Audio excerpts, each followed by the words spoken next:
৪৮ ঘণ্টার মধ্যে ইরানে হামলা চালাতে পারে যুক্তরাষ্ট্র।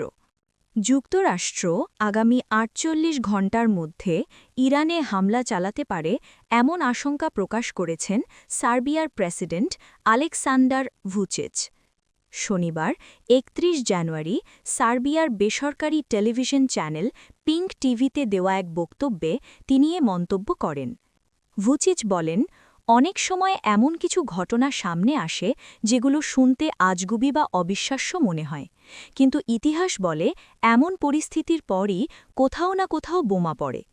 এ প্রসঙ্গে তিনি যুক্তরাষ্ট্রের সাবেক প্রেসিডেন্ট বিল ক্লিন্টনের সময়কার নারী কেলেঙ্কারির উদাহরণ টেনে বলেন, এই ধরনের ঘটনা অনেক সময় বড় রাজনৈতিক ও সামরিক সিদ্ধান্তকে ত্বরান্বিত করে।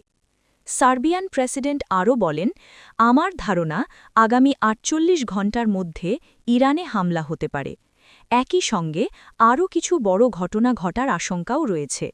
বর্তমান বৈশ্বিক পরিস্থিতি অত্যন্ত কঠিন। এই সময়ে শান্তি বজায় রাখার প্রতিশ্রুতি সবচেয়ে গুরুত্বপূর্ণ।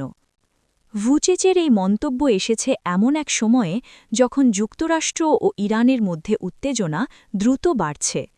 এর আগে গত ২৬ জানুয়ারি মার্কিন প্রেসিডেন্ট ডোনাল্ড ট্রাম্প জানান, যুক্তরাষ্ট্রের একটি বিশাল নৌবহর ইরানের দিকে অগ্রসর হচ্ছে।